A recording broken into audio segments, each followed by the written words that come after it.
悩みがない人なんてこの世にいないと思うから、何かしらで悩んだことがある人はとっても響く漫画だと思います。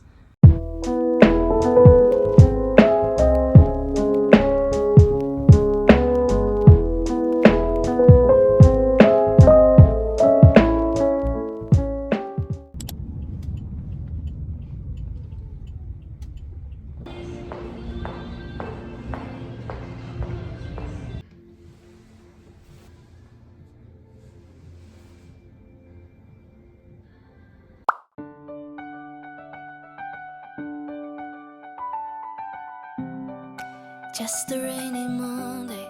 sitting at やった board. Two cups and an empty chair. You'll be gone till Sunday. Everything's unstable.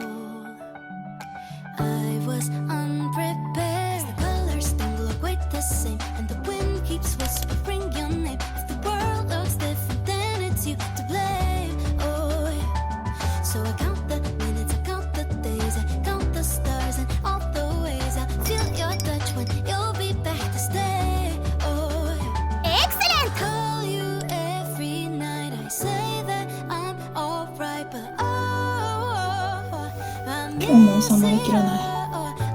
しょうがない。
やった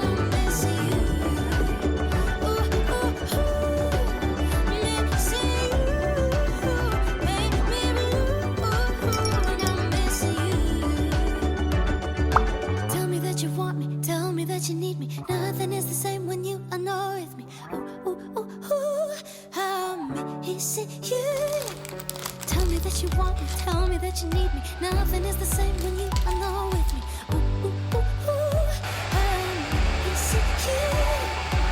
紅茶みたい。 Every night I say that I'm alright, but oh, I'm missing you. See you in my dreams, it's torturous, it seems, but oh, I'm missing you. Missing you, make me blue. You make me blue, I'm missing 甘い you. You make me blue, missing you, make me blue. You know I'm missing you.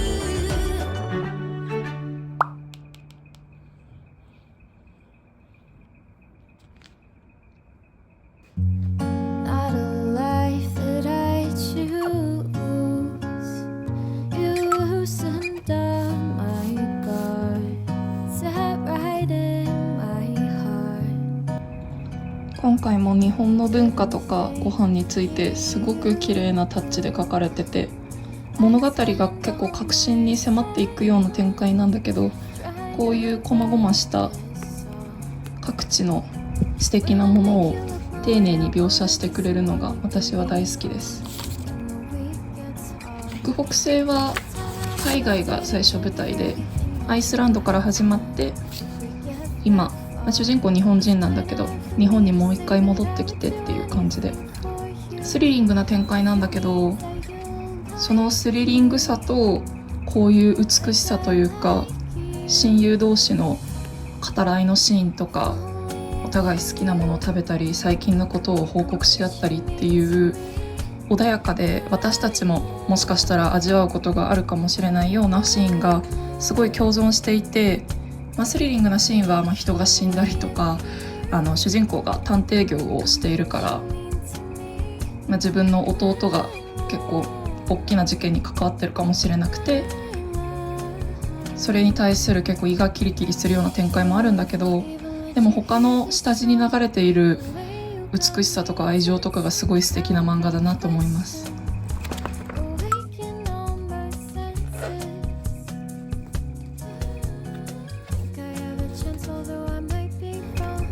かわいい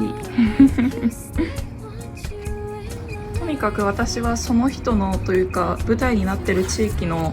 現実でも架空でもどっちでもいいんだけど、暮らしが克明にわかるような物語が大好き。小説もそう。十二国旗が好きなのもそうかも。民の暮らしがすごく国によって違うのがよくわかるのが、なんだろうな、歴史が好きだったから興奮するのかもね。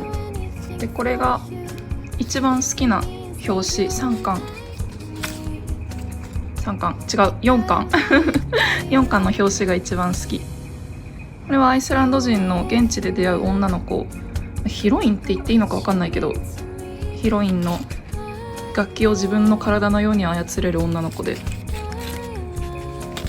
その国に行きたくなるような漫画なので、ぜひ興味があったら読んでみてください。展開もね、緩急があってすっごい面白いよ。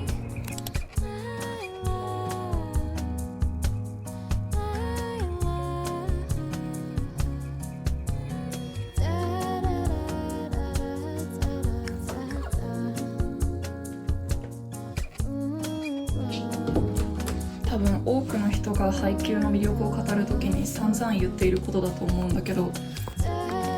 れが1巻でこれが最終巻もう体つきから2人の成長が分かるとてもいい仕様になっているんだけど、このロゴ見て、カラスノっていう高校出身なんだけどね、このユニフォームじゃなくなってるっていうのが日向はムスビーで影山はまた違うロゴが入っているっていうから予想がつくと思うんだけど、高校のバレーボールから彼らが大人になるまでを、全部綿密に一年一年描いてるってわけじゃなくて、高校の数年間を中心にでどんな人生を今歩んでいるのかっていうところまで描いてくれていて、でなおかつその出てきた全員がバレーボール選手になったりとか世界の舞台に立つみたいな感じではないんだけど、一人一人のなんか進路とかをきちんと丁寧に描いていて、それがその試合中に掘り下げられたその敵チームの人の性格とか魅力とかと全部共通していて、何が言いたいかっていうと、ただのバレーボール漫画ではないっていう言い方をすると、そのなんか他のスポコン漫画をちょっと下げてるみたいな言い方になっちゃうけど、そういうことではなくて、すごいバレーボールに注力している、そのルールを説明したりとか勝ち方とかみんなのメンタル面とか、結構なるべく現実に即した多分戦法で書いていると思うんだけど、そういうバレーボールの面の面白さを深く掘り下げつつも、人生一人一人の人生までこう包括的に描いているような漫画で、だからこそキャラの言葉にすごい重みがあって、なんか自分が全く、私帰宅部だし運動できてなくても、その一人一人のキャラの言葉が自分が人生で迷った時とか岐路に立たされた時にすごく響くものがあって、とても私は好きなんですよね。でそんな配給の中で一番好きなキャラが及川徹というんだけど、確かに17巻だったと思う。これが及川徹っていうキャラで、この及川さんはその主人公の烏野高校の割と最初に立ちはだかる大きな敵チームで、影山くんは天才セッターだけど及川徹は天才ではないんですね。なんかどっかの話の小タイトルにも使われてたけど、及川徹は天才ではないっていうのが強調されていて、じゃあしゃかりき努力の人なのかと言われると、その常に前を向いて努力をしてこれたわけでもない人で、彼もその天才の影山くんが入ってきた時にちょっと挫折というか挫折感を味わってバレーボールに対して身を引こうか悩んだような描写もあって、だけど結局今の強い彼を形作ったのは周りの人の言葉でもあるし、彼自身のその自分への言い聞かせというか意識の改革が結構大きいんだなって私は思っていて、とっても好きなセリフで、才能は開花させるもの、センスは磨くものっていうセリフがあって、でしかもそれが才能が開花するのは今日じゃないかもしれない、明日かもしれない、でも明後日に開花するかもしれない、3年後かもしれない、でもそれまでにできることを全部やらないでやめる理由にはならないというような、ちょっと結構意訳というか要約しちゃったんだけどっていうような姿勢がすごい克明に描かれていて、でそんな彼、その天才じゃないと強調されてた彼は将来どういう仕事に就くんだろうなって、すごいバレーボールが好きなのは私は読者は分かるように描かれているし、で他バレーボール選手にならないようなチームメイトもたくさんいる中で、じゃあ彼にはどういう将来をこの先生は与えるんだろうと思って見てて、最終巻まで見て号泣してしまったんですよね。なんか彼は本当に負けん気が強くて、全員倒す、自分がその試合に負けてから自分以外の全員を倒してやるっていう決意をして高校のバレーを終えるっていうシーンがあったんですけど、全員倒すってどういうことだろうと思って見てみたら、あ、及川さんそういうことねみたいな、もちろんなんかバイオレンスな感じじゃなくて、ちゃんとバレーボールというものを彼の人生の中心に置きながら、でも彼のマインドというか、自分が天才じゃないこととか、もっと実力というか才能の目がある人が世の中にたくさんいるのは分かってるけど、でもこれが好きだからやめる理由にはならないっていうのを体現するような将来を描いていて、本当に素敵な漫画だなと思いました。進みたい道があったとして、それがすごく狭き門だった場合、私たちは恐怖を覚えたり不安になったり諦めた方がなんていうかコスパがいいんじゃないかみたいな、コスパ、気持ちのパフォーマンスがいいんじゃないかって迷ったりすることもあると思うんだけど、それでもその好きという気持ちに嘘がつけなくなった時にどういう風なマインドで行動すればいいのかっていうのが配給という漫画にはたくさん詰まっていて、もちろん及川さんみたいな人ばかりじゃなくて、もっと違う弱さを持った人とかもっと違う迷いを持った人もたくさん出てきていて、それに対する一つ一つの回答がすごい優しいというか、優しく背中を押してくれるけど思い切り押してくれるような言葉で詰まっているから、何かしら悩みがない人なんてこの世にいないと思うから、何かしらで悩んだことがある人はとっても響く漫画だと思います。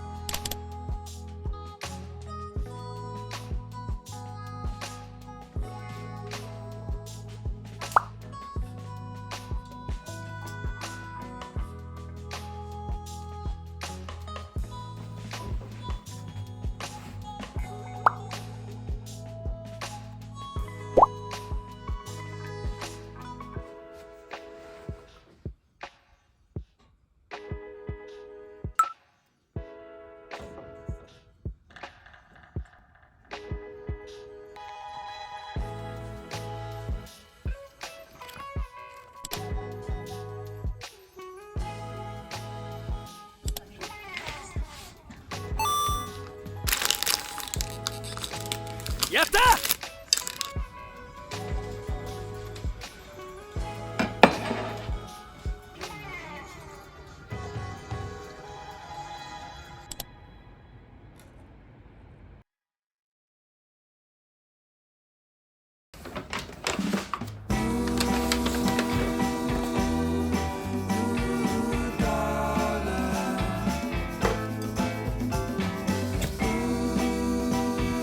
やった。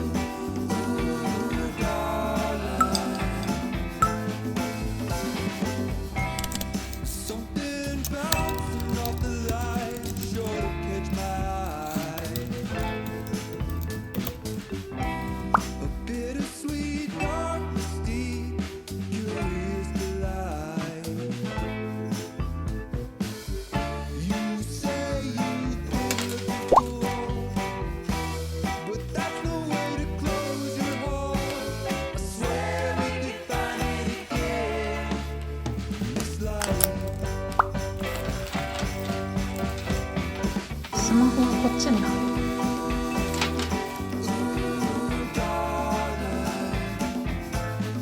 さあ行くぞ。おめでとうございます。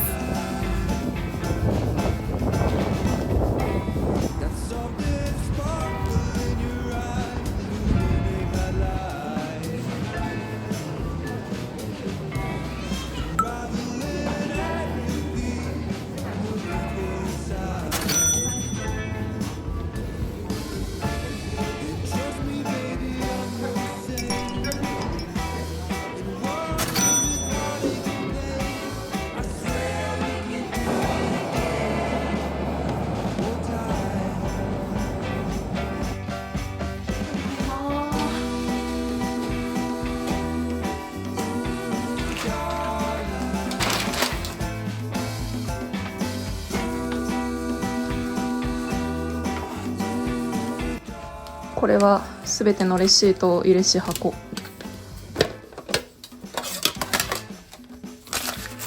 大事ですからね。汚いけど入ってればいいんです。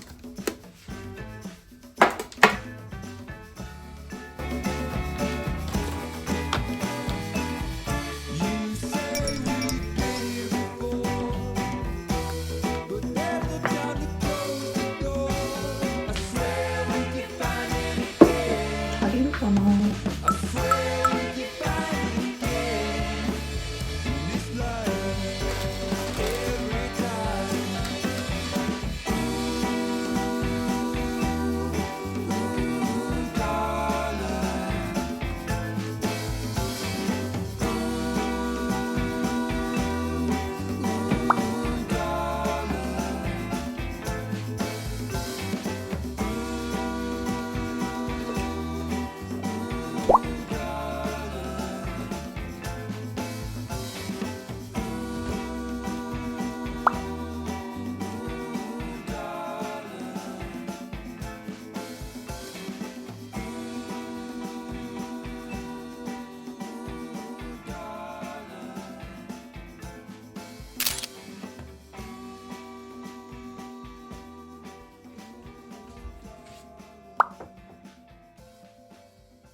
さあ行くぞ。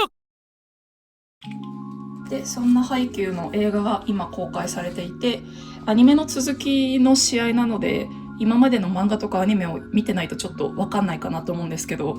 見始めたら一瞬だからぜひ履修してない人は履修してから映画を行ってください。で映画はその映画にしかできない表現というか、現実のバレーボールを見るのが私は大好きなんだけど、現実のバレーの試合でもその漫画のバレーボール、ハイキューの原作でもできないような演出がたくさんされていて、すごい映画にした意味を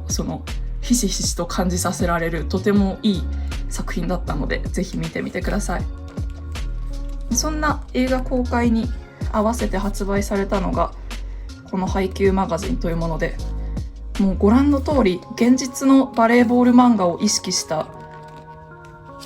作りになっていて、なんか徹底してそのハイキューの魅力ってそのキャラがまるで現実にいるかのような感じというか、悩みがすごい私の悩みと同じだって思わせてくれるようなシーンとかがすごい多くて、なんか近くにキャラクターたちが生きているかのようなところが魅力だと思っているんだけど、なんかその魅力をギュッと凝縮したような作りになってて、だってこう元烏野高校バレーボール部の証言とか、なんか選手は今とか、まるで本当にここにいるかのような、で私の大好きな及川徹のインタビューも入ってて、本当すごいんだよね。で影山と日向がプロになった時から高校時代を振り返るっていう作りになっていて、これの企画をした人は天才だなと思いました。なんか今売り切れとかで10版が決定したらしく、おめでたいです。そう細かくて牛乳の広告が入ってるの後ろ、もちろんあれだよフィクションだけど雑誌みたいに広告が後ろに入ってて、ぜひぜひハイキュー好きな人はゲットしてみてね。文字量がすっごい多いから読み終わるの大変だと思うけど楽しいので